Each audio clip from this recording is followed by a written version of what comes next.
Benefit షోలకు green signal ఇస్తూ AP ప్రభుత్వం తీసుకున్న నిర్ణయంపై విమర్శలు వ్యక్తమవుతున్నాయి. తెలంగాణ సర్కార్ తరహాలోనే ఏపీలో కూడా వీటికి ఫుల్ స్టాప్ పెట్టాలన్న డిమాండ్లు ఎక్కువగా వినిపిస్తున్నాయి.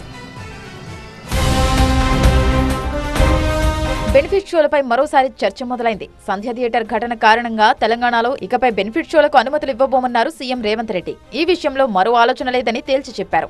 ఆ తర్వాత సినీ ప్రముఖులతో జరిగిన భేటీలోనూ ఈ అంశంపై ఎలాంటి చర్చ జరగలేదని టాక్ వినిపిస్తోంది. బెనిఫిట్ షోలపై తెలంగాణ సర్కార్ నిర్ణయం ఇలా ఉంటే ఏపీ ప్రభుత్వం మాత్రం బెనిఫిట్ షోలకు గ్రీన్ సిగ్నల్ ఇచ్చింది. సంక్రాంతి బరిలో నిలుస్తున్న గేమ్ చేంజర్, డాకు మహారాజ్ సినిమాల బెనిఫిట్ షోలకు అనుమతులు ఇచ్చింది. టికెట్ల ధరలు పెంచుకునేందుకు కూడా ఓకే చెప్పింది. టికెట్ ధరల పెంపుపై AP deputy CM Pawan Kalyan కీలక వ్యాఖ్యలు చేశారు. Game Changer movie pre release ఈవెంట్లో మాట్లాడిన పవన్, డిమాండ్ సప్లై ఆధారంగానే టికెట్ ధరల పెంపు ఉంటుందన్నారు. టికెట్ ధరలను ప్రభుత్వం ఊరికే పెంచడం లేదని, ప్రభుత్వానికి జీఎస్టీ రూపంలో ఆదాయం వస్తుందని తెలిపారు. అలా కాకుండా టికెట్ రేట్లు డిమాండ్ అండ్ సప్లై మీద ఉంటుంది. ఓఎస్ఎస్ ఫర్టిలిటీలో ఇక్కడ ప్రతి అడుగులో ఎక్స్పీరియన్స్ డాక్టర్స్ ఉంటారు. In the good hands of science. Mummy daddy అవ్వాలంటే ఓఎస్ఎస్ కి కాల్ చేయండి. అలాంటి డబ్బులు పెరిగితే మీరు ఇష్టపడి మీ హీరోకో ఏదో ఇష్టమైన సినిమాకు మొదటి రోజే చూడాలనుకుంటారు. That's a demand. అందుకని ఎందుకు ఇంతంటే బడ్జెట్స్ పెరిగిపోయినాయి.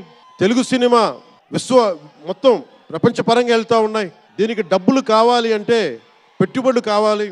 మార్కెట్స్ పెరిగినాయి. అలాగే పెరిగిన ప్రతి రూపాయికి 18% జీఎస్టీ కడతాం. ప్రభుత్వానికి ట్యాక్స్ వస్తుంది.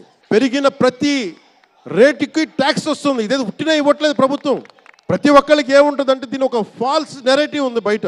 అయితే బెనిఫిట్ షోలు టికెట్ రేట్ల పెంపును సిపిఐ నేత రామకృష్ణ తప్పుపట్టారు. తెలంగాణలో టికెట్ రేట్లు పెంచబోమని, బెనిఫిట్ షోలకు అనుమతి ఇవ్వబోమని ప్రకటిస్తే ఏపీలో మాత్రం ఇందుకు విరుద్ధమైన నిర్ణయం తీసుకోవడం ఏంటని ప్రశ్నించారు. పంటల గిట్టుబాటు ధరల గురించి పట్టించుకొని పవన్ కళ్యాణ్, నిర్మాతలు, సినీ హీరోలకు అనుకూలంగా నిర్ణయం తీసుకోవడం ఏంటని తీవ్రంగా విమర్శించారు. వాళ్ళు ఎంతో డబ్బులు ఖర్చు పెట్టింటారు కాబట్టి వాళ్ళ కోసం మేము ఇటు పెంచుతామంటే, ఇవాళ 6 కాలం కష్టపడి 6 నెలలు 8 నెలలు కష్టపడి పొలాల్లో ఉండి ఎంతో శ్రమించి వాళ్ళ పంటలు పండిస్తే ఆడ మార్కెట్ యార్డ్కి చూస్తే ఒక్క పంటకు కూడా గిట్టుబాటు ధర లేదు. ఇవాళ ఢిల్లీ స్థాయిలో గిట్టుబాటు ధర కోసం పోరాటం చేస్తూ ఉంటే ఆ రైతులతో మాట్లాడే దిక్కు లేదు. ఆంధ్ర రాష్ట్రంలో కనీస మద్దతు ధర ఇవ్వలేకపోతా ఉన్నావు. దాని గురించి పవన్ కళ్యాణ్ మాట్లాడు. సినిమా రేట్లు పెంచుతాం, అది వాళ్ళపైన భారం పడుతుంది, పడినా అదేం పర్వాలేదు.